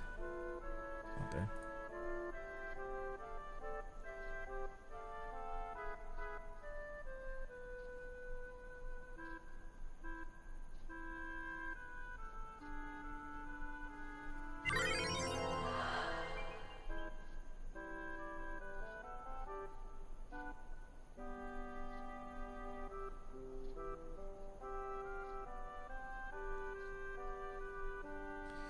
Who's this one? Weather Raccoon, thank you for the 55 months, my friend. Welcome back.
Okay. Ask where I am and who they are. Looking up and peering at this creature. This bird thing that's looking down at him. Gary says, Oh, where am I? Who are you? Nan says, Oh, call blimey, mate. I thought you were a goner. We thought you were dead. Well, you've, my name is Nan Oki. And this is...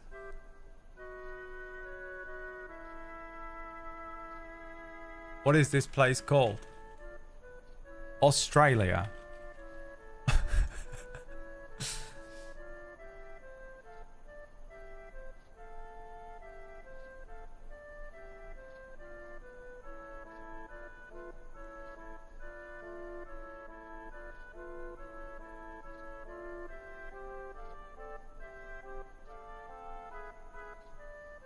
Oh no.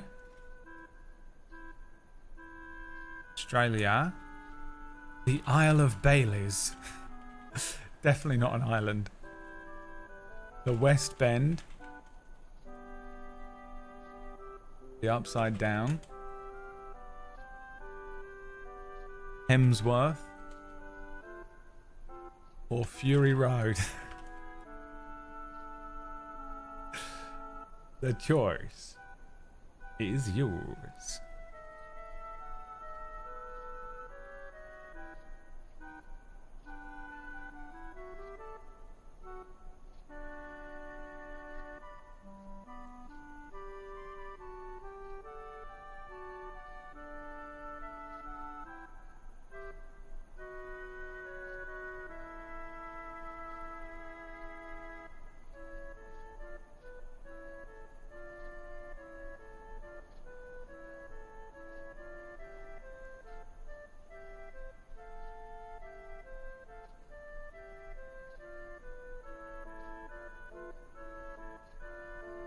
Hard at work doing stuff behind the GM screen here. Don't have the brain power for this.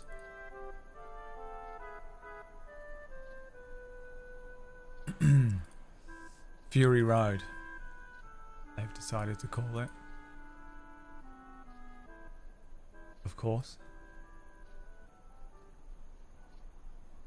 This is Fury Road. Fury Road.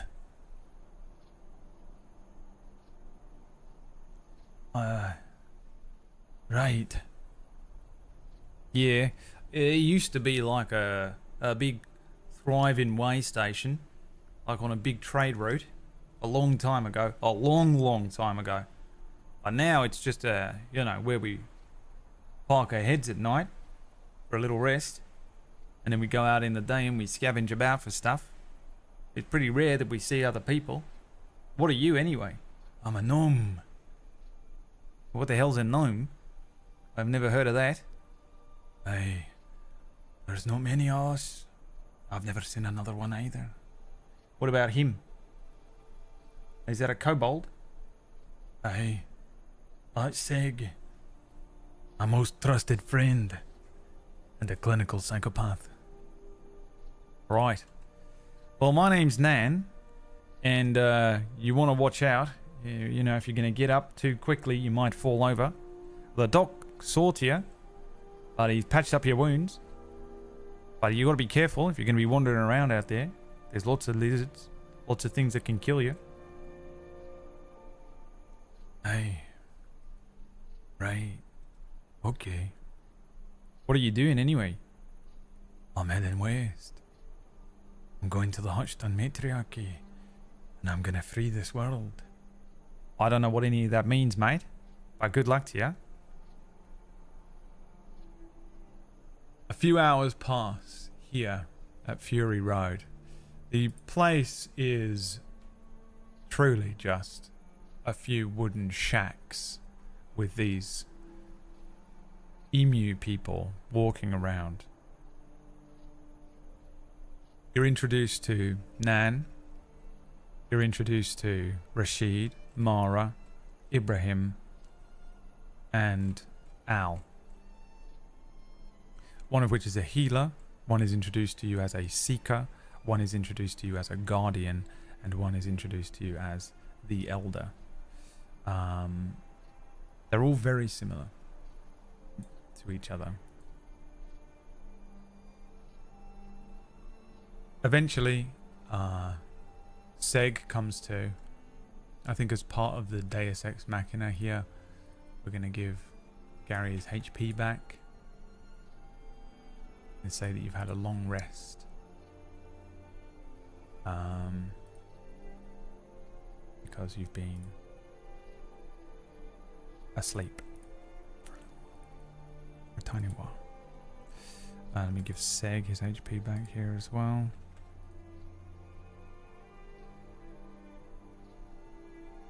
I will forget.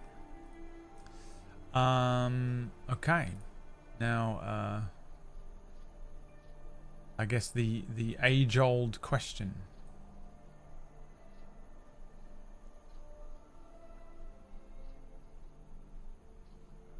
What does Gart do now? What does Gary do now?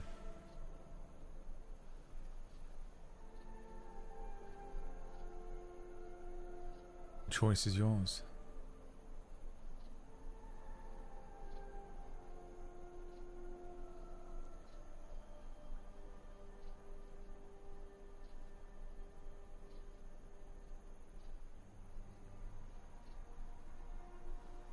Fucking recruit them. Ask about the surrounding area. Which way is west? Ask for a map. Replenish water and food. Ask the birds for a side quest. Ask if they have any vehicles. Learn all about emu culture.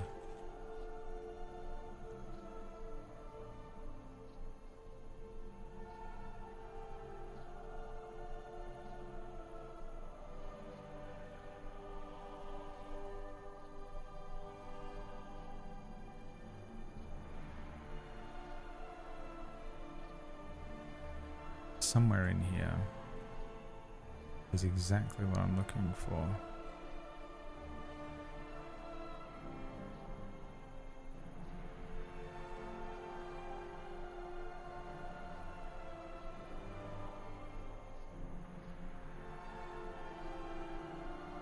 Or is it?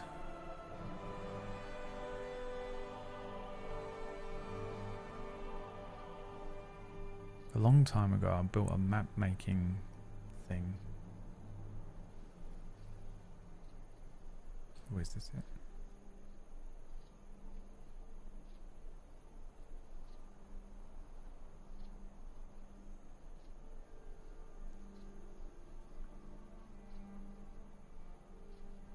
Replenish water and food. Good idea. I forgot that you were suffering from water. I'm going to need you to make a constitution saving throw, I think.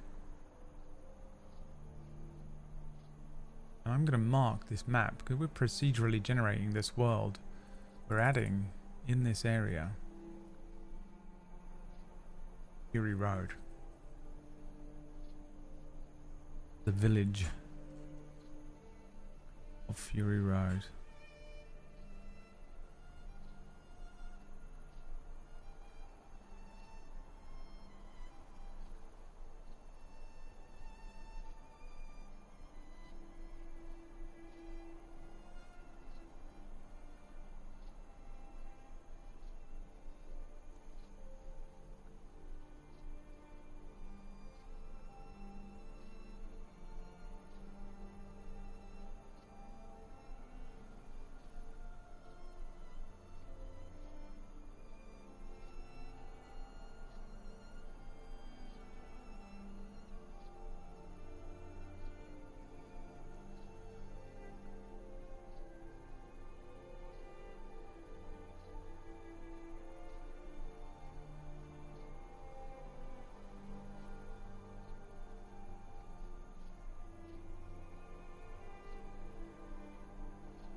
We're doing a con save here for Gary.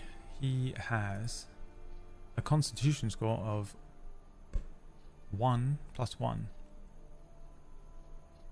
An 8 + 1 is a 9.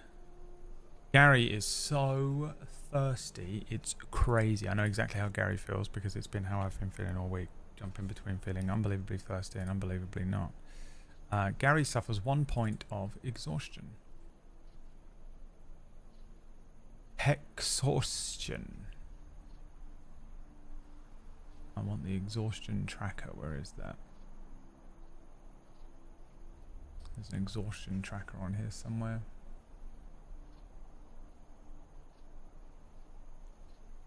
Level 1. Disadvantage on ability checks. While he rests at Fury Road. Okay, he's exhausted while he's laying in this bed. He says, oh, I don't suppose you've got some food, water, anything like that we can take with us, that we can have. It's time for a persuasion check from Gary. A persuasion check. You have a -1 to your persuasion. Get rolling, boy. It's time.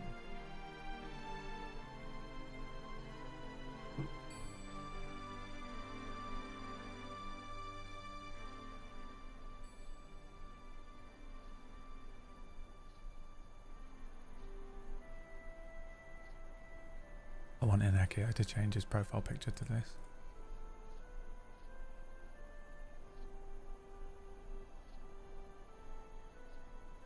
It is at disadvantage, that's correct. So we take the second and third rolls, so not that 15, and we take the lower of the two.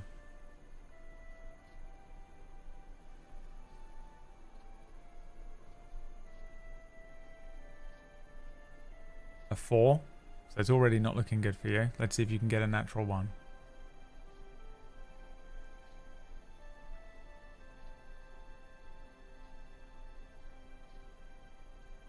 Let's see if you can get a natural 1.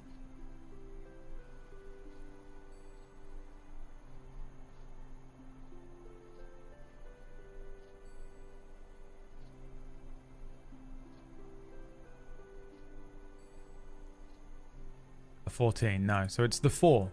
-1. Nan says, fucking food or water, mate. Look around you. There's no such fucking thing out here. What are you expecting? Where did you come from anyway? Oh, the forest. You got food and water over there? Aye, loads of it. Alright, pack it up, boys. We're going to the forest. What? They got food and water in the forest? What the fuck is a forest? Yeah, what is a forest? Oh, it's a green thing.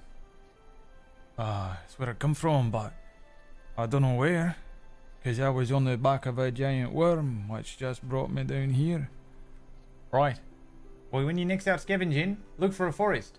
Alright, we'll look for a forest. What is it? It's a green thing. Alright, looking for a green thing. We can teach you how to peck. You just got to peck at the ground. Sometimes you'll peck at the ground, you get a little worm. Sometimes you peck at the ground, a little burst of water comes up. We got no food and water, mate. They have no food and water. For Gary. What does Gary do now?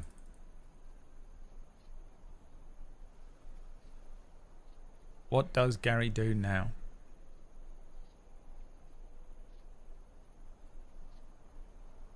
Guide them to the forest, perhaps. Does Gary have the spell create food and water? That's a good point. Does he? He might. No, he has purify food and drink.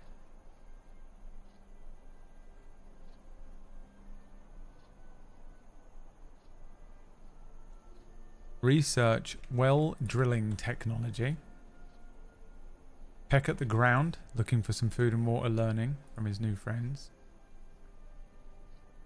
Imagines the emu on a spit roast. a scroll. You have a scroll of true seeing. And a create food and water scroll. You do have a create food and water scroll, which is a one-use thing. Once you consume it, it's done.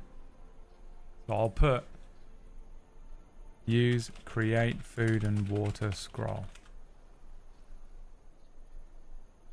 on there as well.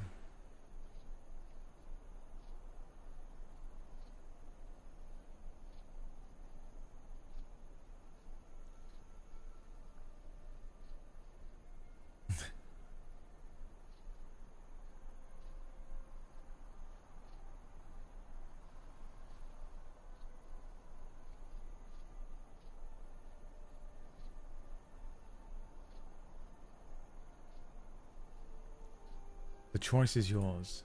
What does Gary do now? You can always spin the wheel. 4 more subs to spin the wheel. If you're feeling lucky, punk.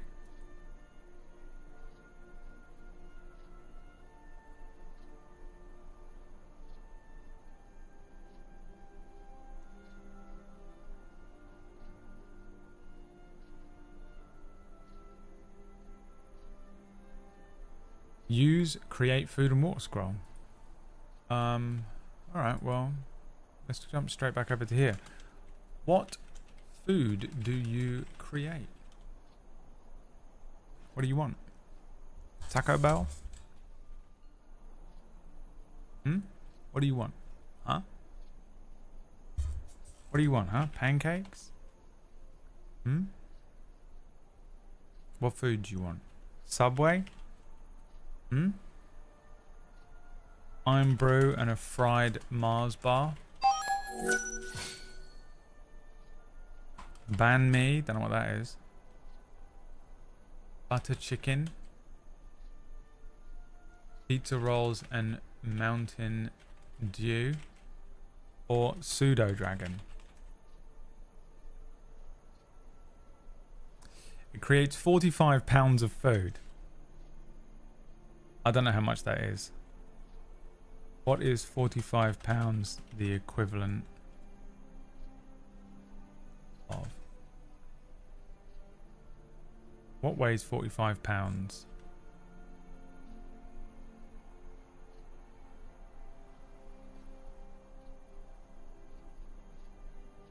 A sack of potatoes.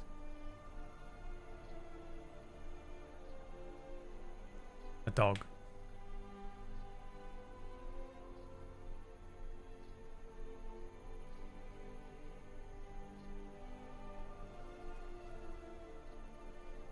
You're going to make 45 pounds worth of Iron Brew and Mars bars.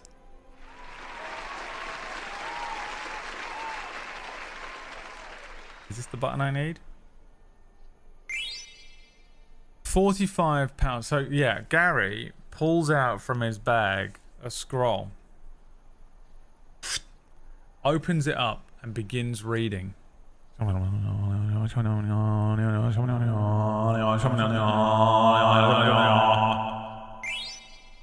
45 pounds worth of Iron Bro appears. 45 pounds worth of deep fried Mars bars appears. Nan goes, "Fucking hell, mate. What the fuck is that?" "Oh, that's food. Help yourself." Seg has already tucked in. "Fuck, this is fucking lovely. This is... Oh, fucking love it." Drinking the fucking Iron Bro. All of the few raptors, emu people, come running in. "What the fuck is that, mate? What the fuck is that? It's food," he said. He said we can have... "Oh, is it food, is it? Oh, fucking, what's this then? This is fucking orange. What is it? Piss? No, it's fucking Iron Brew, mate. Fucking try it." And they just start pecking at stuff. They start eating. Gary eats. Seg eats. I think it's only fair that if you eat all of this food, we'll put some back. You can keep some as well. We'll put some back as well. That this will cure your exhaustion level. I think it's only fair. You consumed your scroll of It was this one, wasn't it? Scroll of create food water.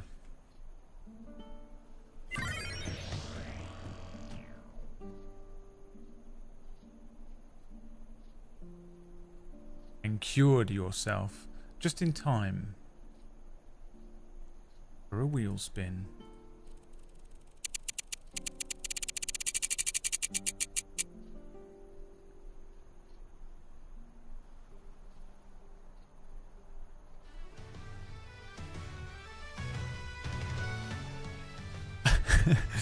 At the end of the meal, everyone is laying around in this abandoned shack. Bellies fat. The emus are laying, their legs all like jumbled up in a weird way, laying on their backs. Long legs in the air. Arm wings spread out. Seg is laying, hanging off of the bed that they'd put him in. Gary at the center of a mountain of fried Mars bars. Endless bottles of Iron Bro. Who was the Guardian here?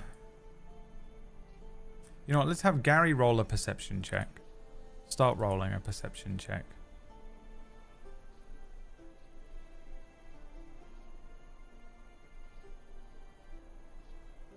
Gary has got bad perception because he sees in 2D, right? He's got a -1 to his perception. He is proficient in it, Jesus Christ.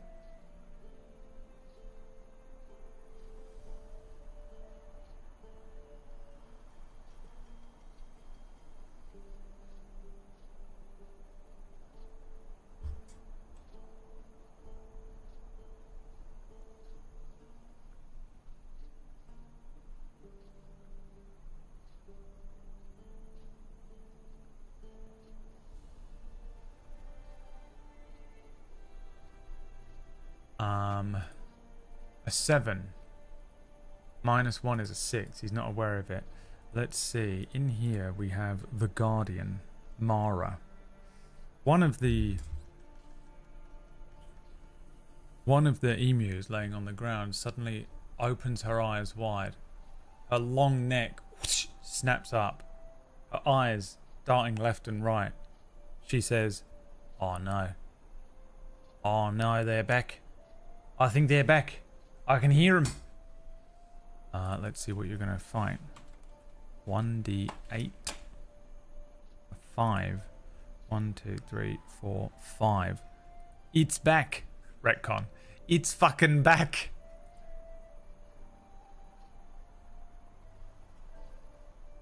Oh no, it's back.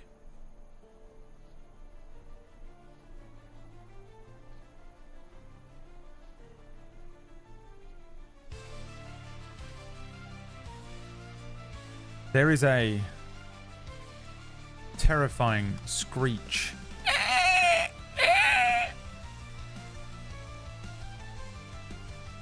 that comes echoing across the sands here. The emus jump up and start running around. Oh, what are we gonna do? What are we gonna do? Just fucking run away, run away, run away. They all vanish. Pim, pim, pim, pim, pim. They move at such incredible speed that it could never possibly be matched by Seg and Gary. Seg looks to Gary. Gary looks to Seg. Where did they fucking go? They got some fucking long legs, ain't they? They look out of the window and see these emus vanish over a hill, kicking up dust behind them. Seg looks to Gary. Gary looks to Seg, and they turn to the open doorway. The camera moves through the doorway, moving and crawling into the town on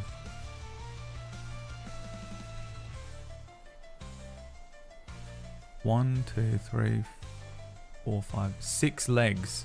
No, 4 legs. 4 bendy legs. A chitin covered a reptile creature begins moving over the dune, its long, horrible, knife-like legs digging into the sand, its head snapping left and right. this horrendous thing, this carrion creature, starts crawling across the sand towards Seg and Gary. And that's where we're going to pick up next week because I'm absolutely fucking exhausted. 2 hours is clearly my limit. I'm going to throw up. I feel very, very unwell.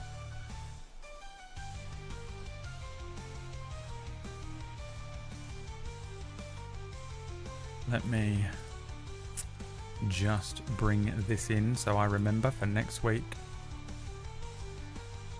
what you are fighting. You've done it. You've uncovered the world map and you've begun populating it with locations. On your journey east, you went slightly west to the Hutchton Matriarchy. As Gary has left, I once again am now running another desert campaign. And that is the end of today's session. I know we've had two kind of shorter, streams of this, but I'm unbelievably unwell. I've been off for 2 weeks apart from these little things. I hope to be streaming again tomorrow. We'll play a little bit of Mass Effect. Like I said, it may be that I need to take a few days off. It may be that I intend to stream and I can't. It may be that the streams are a little bit shorter. But hopefully I'll be able to stream tomorrow if I'm feeling up to it. Thank you so much for watching the stream today and hanging out and being patient with me. I've been feeling very unwell. I'm on all sorts of medication to try and, get me through this shit. So hopefully, another week or so and I'll be back to fighting fitness, but I'm not going to push it. I'm not going to go crazy because I've really felt bad. It's been pretty brutal.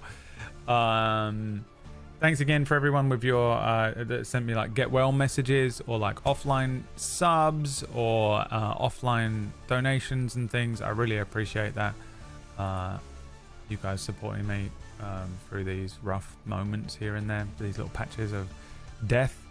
Yeah, really appreciate it. Thank you very much. Hope you enjoyed today's session.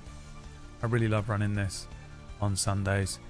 I should be back tomorrow with Mass Effect 2. If I'm not, we'll see how it goes. There should be a cure this week, but if not, we'll see how it goes. Unfortunately, I can only play it by ear day by day as we go through, and I'm fucking dealing with this shit. And that's that, baby. Thanks again. Have a wonderful rest of your afternoon. I'm gonna go and take a little rest. We'll go and see my friend Maya. Have a wonderful rest of your afternoon.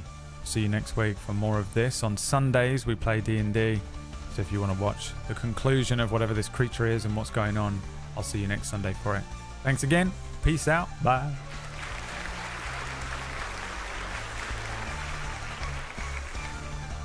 China has been generous. And it was another great day of saving the bees.